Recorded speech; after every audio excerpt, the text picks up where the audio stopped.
Hello and welcome to Deep In Pact, a proud member of the Duff Network where we dive deep into Wildbow's most shortest work, 5 years on.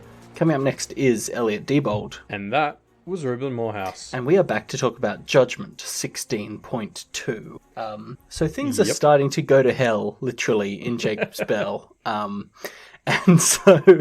I think that's like the fourth time we've managed to open an episode like that. This place keeps going more and more to hell. Yeah, but it's going to continue to be true, right? I mean, there's an epilogue, right? Surely it'll get a bit better. Well, maybe not for Jacob's Bell, but okay, yeah. We'll see. So our group runs off to Laird's house, all along the way knowing that there are going to be some protections against Barbatorum there, so they've got some kind of hope of fending off old Barbs. Yep, and there's some fun sort of group interplay as they start to head out.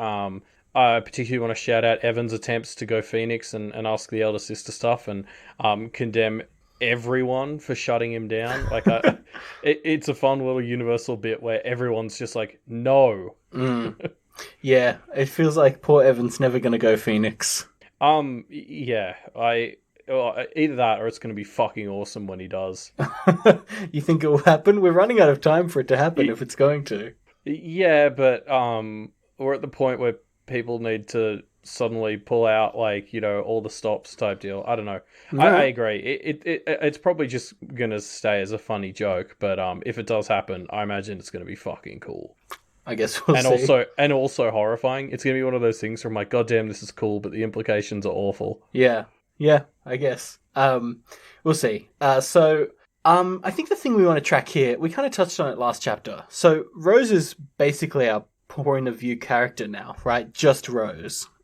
Yeah, well, it's interesting because we're in the kind of third person framing that's like used for the interludes, not the first person eye sort of style, which defines like Wildbow protagonists specifically. So, like, I'm not entirely sure exactly what's going on still. I guess I'm still working off my theory that we talked about last episode, where this is somehow more Blake, but not quite enough to justify first person. But yeah, these are effectively functioning like Rose interludes at the moment. Yes, and I think it's really interesting to pay attention to, obviously, how she refers to Blake, and track that, because there's some interesting bits throughout this first part of this chapter. Yeah.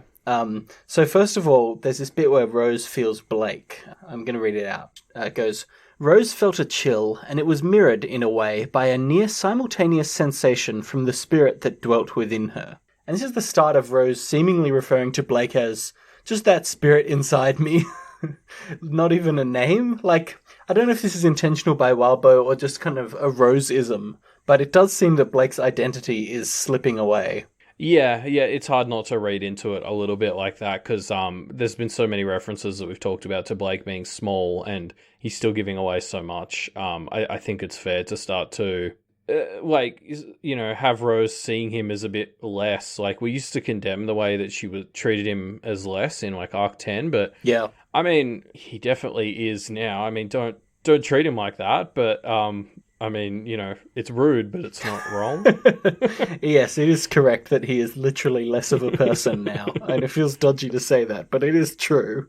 Yeah. If you can't say something nice, don't think anything at all, I guess. The other bit that jumped out to me here as well was the line right after that where, on thinking that Blake had the same sort of reaction to her, she thinks the two sensations were just different enough for it to be uncomfortable. And, it's again, where there's more of this stuff, like, these two can be on the same page, but God, like, it just doesn't work. Like, it's, even when they agree and have this same idea together, it just literally hurts them.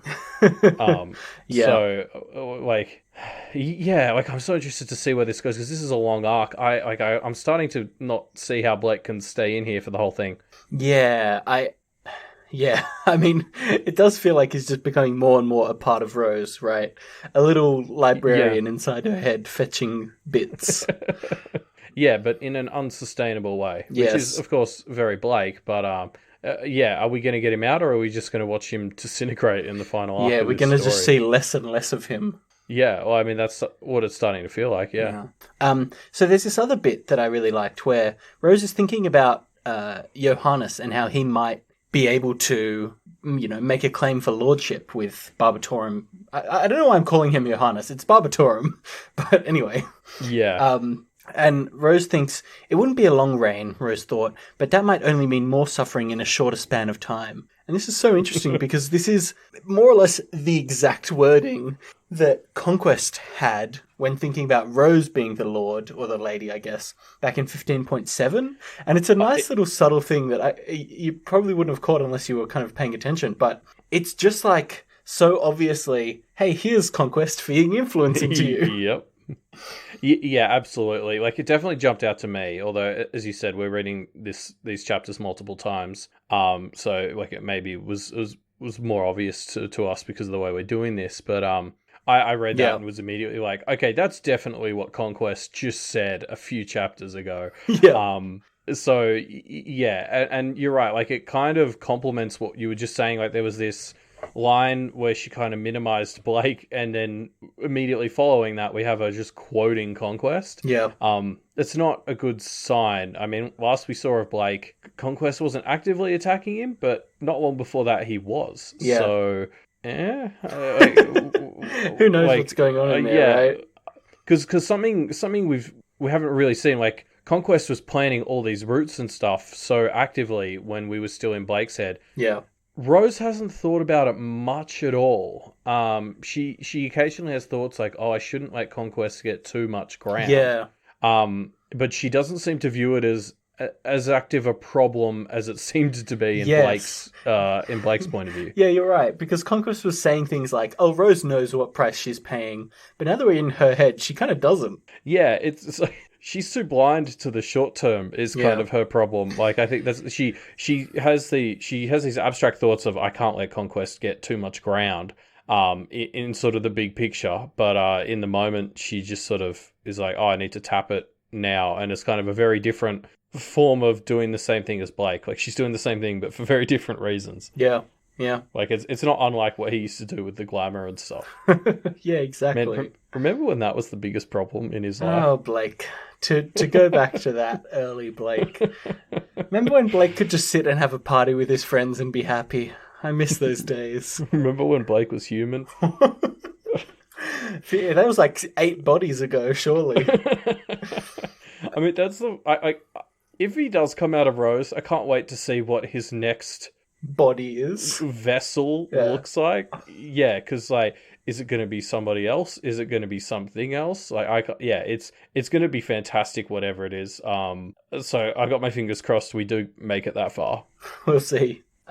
So they start to get to Laird's house, and Emily, Fell's niece, notices there's an illusion here, and Paige breaks it. And it's Fell and Laird. They've beaten them here, and they start fucking shit up. Yeah. And so to jump back to the bit where Paige, she uses like a dagger to dispel this illusion. I think she pulls it out again later, but to do the same thing. But like, do you reckon that's meant to be her implement? I don't know, maybe I'm just latching on to Paige-related stuff because I'm so keen to see where she's at. How long has it been since Paige met Isadora? Like 2 months? A month? A month or two, yeah. I think that's about how, like, 90% of the time that's covered in this whole story was when Blake was in the Abyss. Yes. So, however long he was in there, plus like a week. Yeah, interesting. Yeah, I wonder if it is her implement. I mean, anytime you see a practitioner using a tool like that, it's fairly safe to assume it's their implement, unless they're explicitly a kind of tool collector like Blake was. Yeah, exactly. Just the way Paige reached for this multiple times. I don't know. It was interesting because she seems like, I don't know. I guess like thinking on like a dagger as an implement, I kind of saw it as, it's like a little sword, right? So it's going to share a lot of connotations with the sword, except like being smaller and like, I guess more sneaky. Like, I would see a dagger being something, that's associated with backstabbing more than, being a brute. Yeah, and it's only a little bit phallic. Yeah, exactly.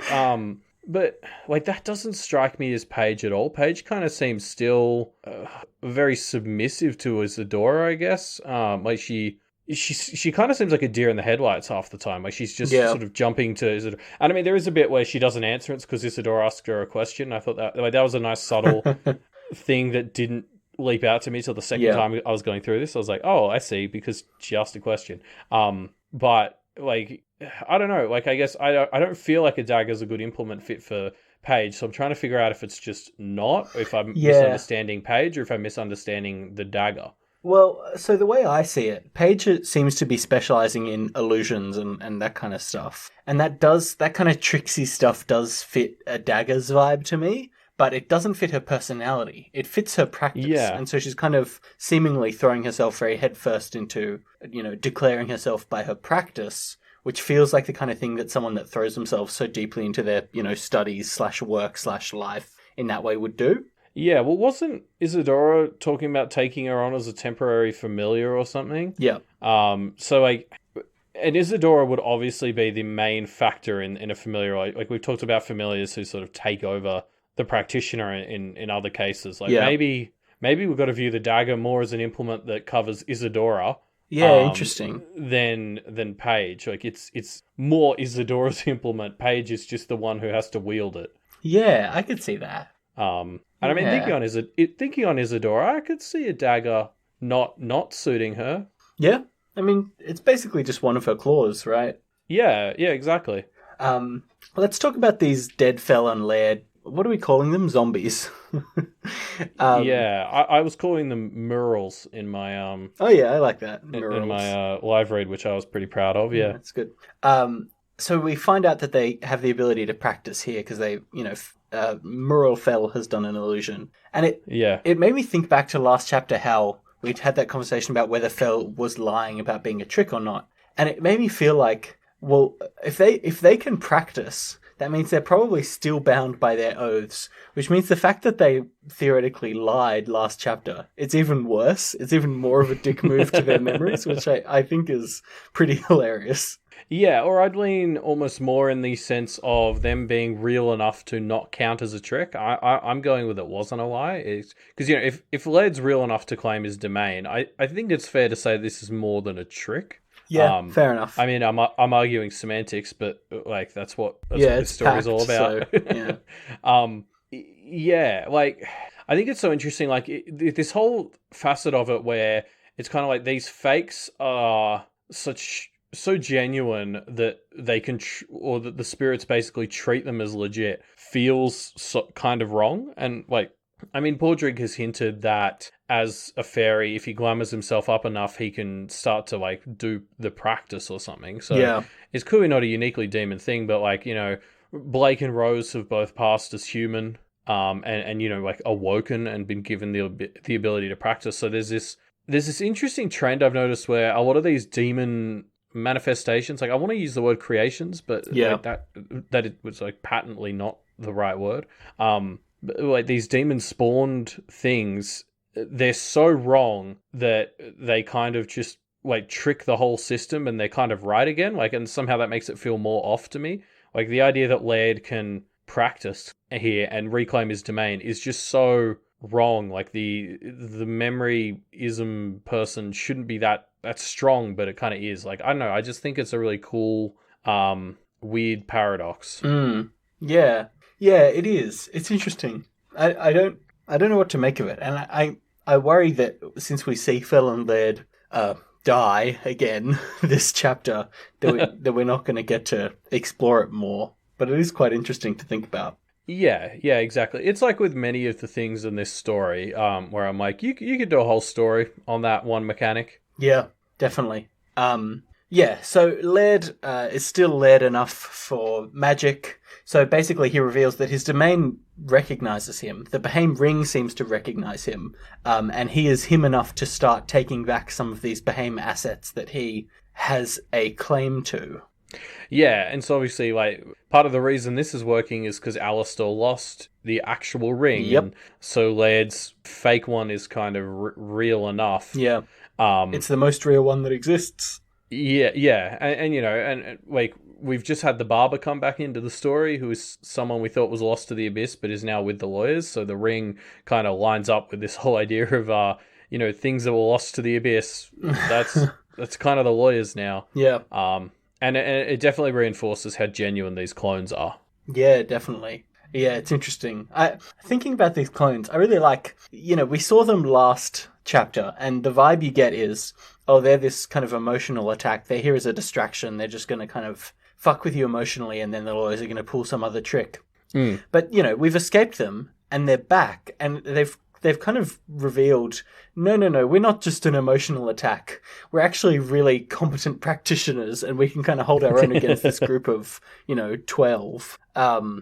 It's the perfect manifestation of the idea of this story being about, the younger generation getting away from the burdens of the older generation. And now this is a kind of literal manifestation of that struggle. It's great. Yeah, that's such a good point because it's like the elders of these families that we're fighting in this chapter. I really like that connection.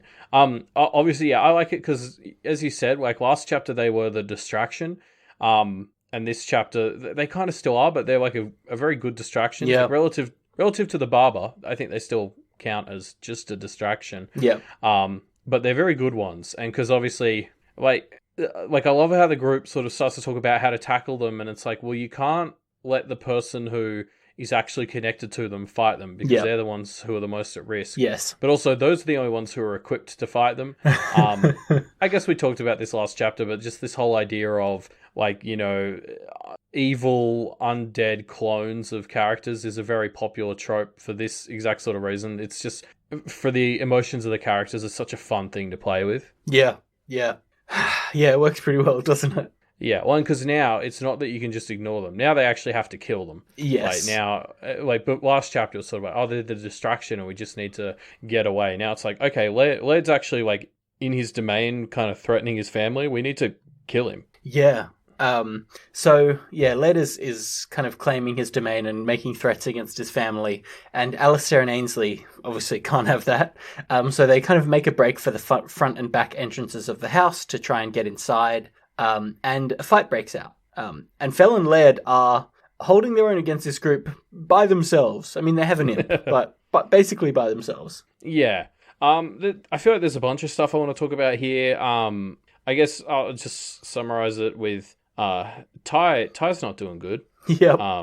We just lost Alexis, and now Ty. Well, I mean, Ty gets shot in a bit, but like even before he gets shot, Rose sort of takes a moment to look at him because she cares now, and is like, "Holy shit, he looks terrible." Yeah, Ty is doing badly enough that I thought for a moment he was going to trigger, but that doesn't happen. But yeah, there's this interesting bit where Ty gets shot, and then I actually didn't notice Ty only gets one other line where he's name dropped. Rose really just isn't paying attention to Ty. Like, Blake needs to give a bit more of that empathy juice into her because she's not paying attention to this guy who is maybe dying.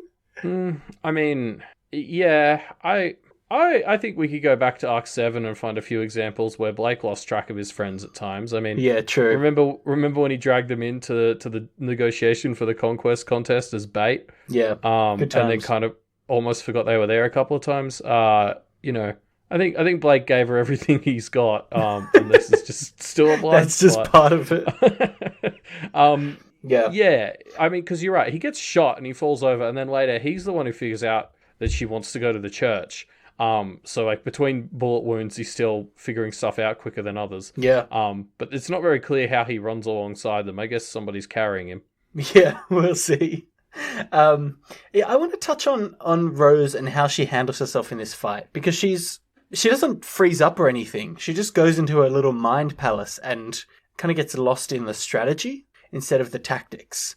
And it's I really, for most of this, there's this one little bit where she does something, but for most of this, she does almost nothing in this fight, and it feels so different to how Blake would just throw himself full on into this. Yeah, absolutely. She's such a different perspective, which obviously makes sense. I think what's kind of funny about this whole bit is the point where she actually does something is when she starts chanting the hymn, and like Blake gives that information to her. That was definitely prompted by Blake. And like I might be being a bit unfair because she's the one who starts to brainstorm what is the information like about this imp. Like she figures out the choir and she's like, okay, now what can I do? And that's sort of when Blake jumps in with an answer. So she was kind of getting there, but I think the imagery holds up that she was just kind of waffling it with this big picture stuff, and Blake was like, do a thing. Yeah, do just this. do something. This is the thing. You need to do it. Yeah.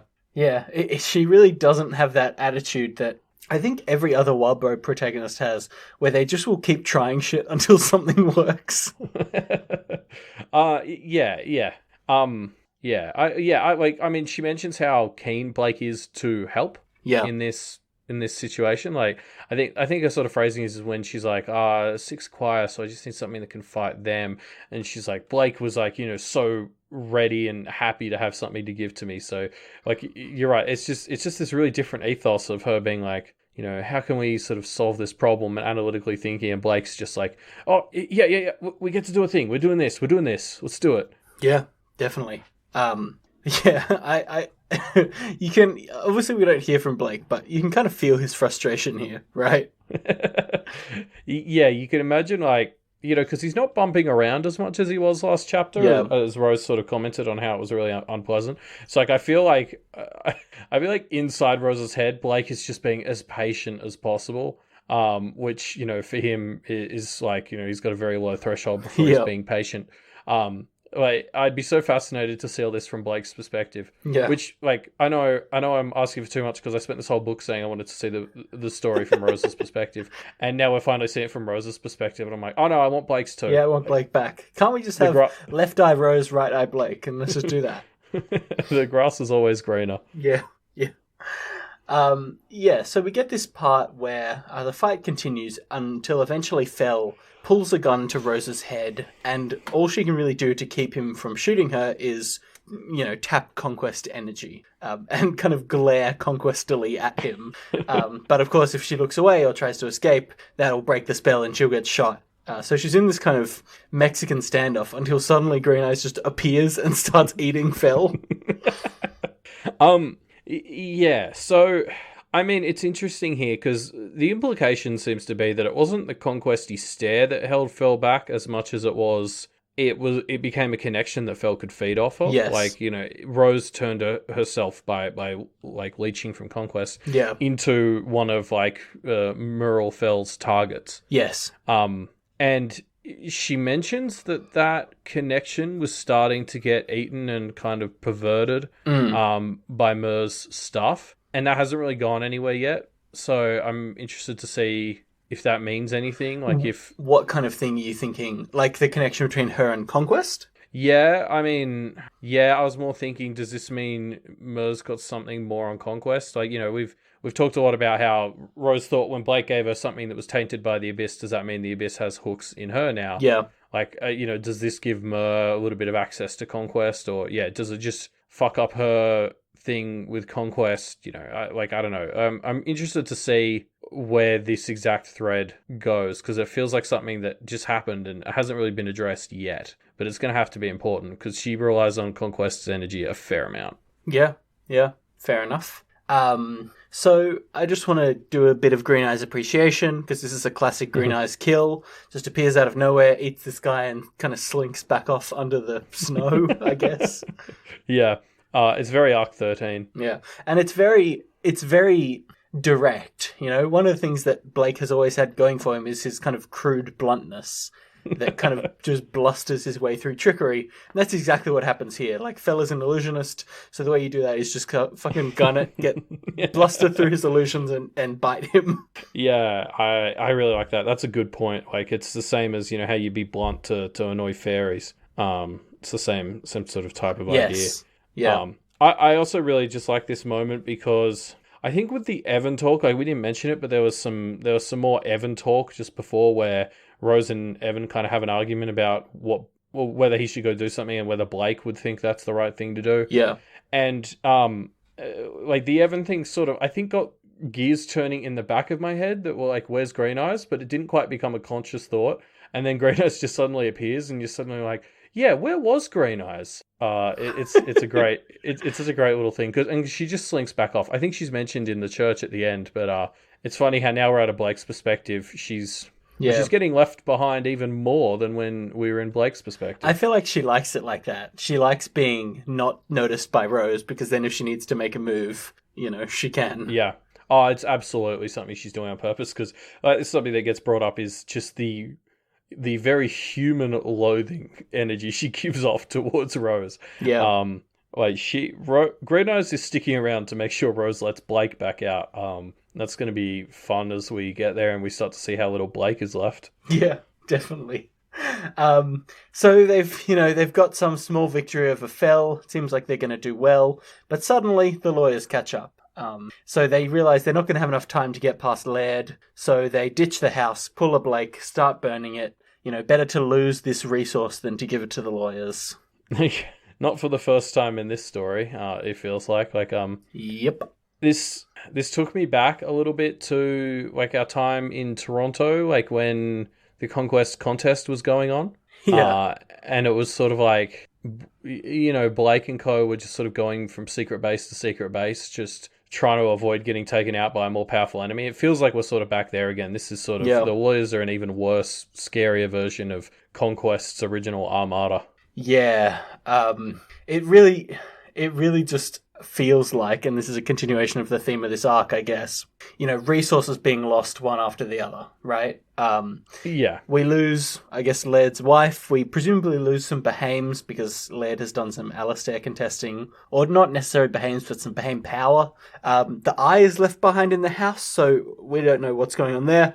Ty has gotten shot. He's not dead yet, at least. And Rose is kind of reflecting on this. It's like, crossing off the resources one by one. Yeah, and I mean, you're right. This is the part that really, like, Rose contemplating on it. That's what really took me back to Toronto and this idea of, like, I remember how scrappy Blake's team was and how they were just kind of getting beaten down in every confrontation against Conquest's team. Yeah. Yeah, so I mean, I'm so interested now. It's sort of everyone's in the church. I feel like we're going to get our final town meeting or council meeting type thing where everyone figures out what to do. And yeah, I'm so interested to see what everyone's going to do. Yeah. So the group realizes they need some sanctuary, so it's time to reform the council. They head to the church. Sandra is already there, and so is Mags. Yeah, I mean, Sandra fucking saves the day. Good thing she showed up when she did. Yeah, she does some cool enchantress magic. And so something I noticed here is we don't see any interaction between Sandra and Jeremy, which I was a little annoyed at. But I was thinking about, because we're in Rose's head, she doesn't really notice that stuff. And it actually occurred to me that looking through this chapter, every single time Jeremy is mentioned, she thinks of him as the High Priest, never as Jeremy. And this is just another difference between her and Blake, right? She's just not able to connect to people. That's such a good point. Like, I hadn't noticed that, but as soon as you said it, I was like, yes, like, she's just called him the High Priest. Blake kind of flitted because he was never close with Jeremy. Yeah. I mean, I think they had moments of connection, but they spent a lot more time as enemies than friends. Yeah. But they had a kind of similarity to them, right? Yeah, exactly. Whereas Rose has none of that connection. So you're right. It's entirely plausible that Rose just didn't notice them interact, which I'm going to hold on to as gospel because I need them to have like made up already. Yeah. Yeah, I'm sure they'll get a happy ending in this story. There's this really funny bit here where Rose kind of freaks out because Mags calls her Blake. It's because Mags obviously recognizes Blake inside her, but Rose thinks it's Mags is actually Podrick again. And it's like, yeah, Mags is potentially dangerous, but I don't know. It's just a really funny moment. And it felt like she should have known that that's what it was, because even last chapter, Isadora referred to Blake inside her, and Rose got a bit pissed off. And it kind of gives me this vibe that Rose just freaked out on Mags, because she was just kind of upset that she was being talked past. Yeah, I mean, I definitely think that was the thing with Isadora. And I mean, like, it's very understandable why you'd get upset with the whole people talking past you to the person living inside you thing, but we don't need to go there. That's kind of been covered and we've got Ward. Like, I think this was a separate incident. I think this is just funny because the way Blake reacts to Mags's thing, I think he had the same thought, and he maybe even gave this thought to Rose. So there's this sense of, like, she says, "Hey, Blake," and Rose and Blake are immediately like, "Oh, fuck, it's happening again." Like, fool me twice. Third time, though. So, it's a very funny moment because it sort of starts happening, and I was like, "Oh, surely not again." Like, no. It's a good moment, isn't it? It's hilarious. Yeah. So, we're all inside the church, everyone reunites, and the Thorburns get a little reunion, and it's hilarious. Peter's great. It's top moment, 10 out of 10. Yeah, he is. I mean, there's lots of interesting sort of quick Yeah, character yeah, framing bits here. Like, it's one of those things where I feel like as we move forward and people presumably start to argue about what we're going to do, all these little details like Green Eyes sitting with, the Pizza Revenant, and the Faceless Woman, like stuff like that. The way all these groups subtly interact is gonna come back. Because it's Rose, we don't see much outside of her immediate group. yeah. We do get to see her with Alistair. I think like this is the thing that concerns me. We've touched on this, but I kind of weirdly am on board with Rose and Alistair's relationship. Yeah, it's great.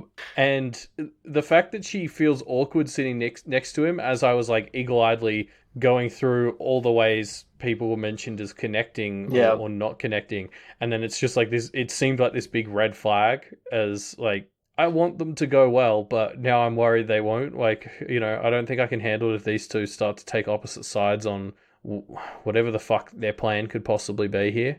Yeah, yeah. Yeah, we'll see. Yeah, but like, yeah, I know Rose doesn't actually think too much about most of the people and where they sit, so I reckon maybe we'll get more next chapter. Yeah, I'm sure we will. I want to just call attention to this Thorburn moment, a classic Peter moment where he makes some really dumb jokes at Paige's expense, and you can tell he's kind of been waiting for a chance to do this ever since they've been on the run, and he finally gets, to relative sanctuary, and so of course time to really let her have it. I think the bit that makes this really work for me is like obviously Peter's being like just a complete fuckwit. But like I genuinely believe him when his response to Paige's "I loathe you" is "Yeah, I love you too." Yeah. Because I think that is what he's doing here. Like I think I've known people like this. Like he probably just sees this as kind of family ribbing. Like this is his way of connecting with her, and I think this actually is him sort of expressing a form of love for her, and that's like it's kind of sad and beautiful at the same time. Yeah. Based on the kinds of interactions we've seen the Thorburns have, I'm sure this is just their way of expressing kind of solidarity. Yeah, exactly. I was weirdly like, I think Peter really means that last bit. Like, that's what he was trying to do here, is open a dialogue with you. And this is unfortunately the only way he knows how or is capable of doing it. Yeah. But yeah, I guess we'll see more of Peter's friendly banter next chapter, because this chapter has come to an end. Yep. And so for our bonus bit, we're going to dive into some comments because the story's starting to come to a close. Heck but yeah. I'm not sure if everyone knew that 5 years ago. So it's interesting to see what people were thinking as they maybe unknowingly started to enter the end of the story. Yeah, as we entered Endgame here. Do you want to pull out a comment of yours first, Elliot? Yeah, I cheated again. I pulled out two little ones because the first one isn't really anything. Well, actually, the first one's from quite possibly a cat. Oh, my mistake. And it's I just brought out this one as well as my main one because I thought it was a funny little thought. But quite possibly a cat was thinking, if Green Eyes eats one of the undead demon lawyers, that seem to have regenerative like skills. Yeah. Does she just digest them forever? Like maybe this is a way around her constant abyssal hunger. Is she just eats a regenerative? Yeah, just keep eating the same lawyer. I mean, this is Pact, so like these sorts of loopholes are encouraged, right? Yeah, I'm sure it will work. Yeah, it's that easy. Eating demonified flesh definitely won't have any downsides. Yeah. No, radiation's not a concern here, I'm sure. I put out a comment by a user called Morbid Fire, and they were talking about, well, something that we were thinking about as well this chapter, which is Blake's had so many, he's evolved so many times. What's his next evolution going to be? If you rub a leaf stone on him, what does he turn into? And I realize I've written this down wrong, but Morbid Fire has predicted that perhaps the Briar Girl is going to get Blake a new body. Because we know the Briar Girl, 1, messes with dead stuff, 2, is related to what got Blake his old stick body, and 3, loves the forest. And so I'm sure there's some way of Briar Girl putting together a new body as a kind of, now go and fight demons kind of helping hand. Do we want Blake to get another stick body? Yeah, I mean, depends on how much stuff he's lighting on fire, I guess is the answer to that. Yeah, I don't know if we want him reliving that part of his life. Yeah, I true. guess is my That concern was a with his real stick low body. point. Well, it was until now. I think this is the current low point for Blake. Yeah, I mean that's Blake's magic power is always finding another low point. Yes. So my other comment, that's sort of my actual one, is from Sir Fuente, who noted that like Sir Fuente described it as have this sort of view of revenance of Blake, like she sees him as this magic tool for dodging bullets. And I mean, I like this because I mean, we've read the story so far. We know that that's actually kind of true. Blake is amazingly. In fact, I think one of the sub comments under this was that Blake literally has dodged Conquest's bullets, so it's fair. But I liked this as this idea. Like Rose always kind of viewed people as tools, and we've seen in her head in the last few chapters that this was kind of something she did because she saw Blake's way of viewing it, and I was reading it in a more heartwarming way, whereas there is definitely a read here, I think, where Rose has just taken Blake on as a tool, and like she just saw the usefulness of him and didn't want to let him go for that reason. That's probably a bit unfair. Maybe this is one of those it's both situations. Yeah. But like, what's the interesting wrinkle on top of that is now that she's taken him into her, Blake has been giving her feelings. Is she going to start to develop genuine care for Blake? Meanwhile, he's no longer having those sorts of feelings. It's interesting. Are we gonna have a role reversal where Blake suddenly becomes the cold one who's just manipulating Rose from the inside in the efficient way, and Rose is the one who's like, "Wait, Blake, don't! I actually care about you." Yeah, interesting. I mean, Blake did have the vision of how he was a kind of user of people, and this would bring that to pass in a very tangible way. Yeah, good point. So, he already was kind of fulfilling that role pretty handedly, but this would make it worse. Yeah, it would make it a lot worse. I'm sure we have that to look forward to next time in Judgment 16.3. Thanks for joining us, folks. If you have thoughts on this episode or this chapter, you can leave them in our discussion thread, which is also the place you can leave your answer to our discussion question: in what kinds of situations is it okay to use a demon? We've got a bunch of answers already, Elliot, but a lot of people are basically just saying, no way, never. And I'm interested to hear if anyone has any situations where they would use a demon. Yeah. How bad does it have to get before you think that they start to become okay? Yeah. I'm interested to see where people can take this one. Yeah. If you want to leave thoughts on other Doof shows, and only over other Doof shows, you don't want to go to other podcasts. No way. Trust me. Head on over to doofmedia.com and you can see all the Doof podcasts. We've mentioned Kingslingers here a bunch. That's because it's real good and it's real new. It's nice and fresh. It's back to the more we've got Worm style covering a significant amount of a story at once formula, which can be nice. Man, I gotta say, the first Dark Tower book, I'm really enjoying it, but it's so confusing, and I'm so glad that I'm reading this along with a companion podcast that can explain all the shit that I missed. I completely agree. This is one of those books where it's just like, I'm really glad there's someone else to explain to me what the hell's happening as this is happening. Yep. Other great shows on the Doof Media Network include We've Got Ward, What You Say, Do the Right Thing, and a bunch of other cool things. The Doofcast just did their episode on Seven, which I really enjoyed. Yes. In fact, we probably dropped the ball a bit. We didn't plug Doof the Right Thing, the writing contest that just finished enough. Well, too late that's now. just finished. But the voting is about to open, and that's open to our patrons. So if you head to patreon.com/doofmedia, for just $1 a month, you get the Discord, you get the voting in Doof the Right Thing and the fan art contest and everything. So that's the place to go where you're going to get to read the frankly absurd amount of stories that got submitted for that contest. It was very successful. I don't think they needed us. And it's all the best ones. So definitely make sure to check it out. Everyone says that voting is very important. And in this kind of democracy, you got to buy your vote. And you buy it by supporting us on Patreon. So head on over to patreon.com/doofmedia and become a sponsor today. Yeah. And Wildbow has a Patreon, patreon.com/Wildbow. That's where you trade in money for stories, and yes, do it. It's a good deal. Thanks for joining us, folks. There's no better way to sell it. I mean, you get Wildbow stories for your money. Good. That's bang for your buck. when Andy and his rocket launcher involved, especially. So thanks for joining us, everybody. Our next episode, Judgment 16.3, will be coming out on Friday the 31st, February Eve, we call it. So we will see you then. See ya.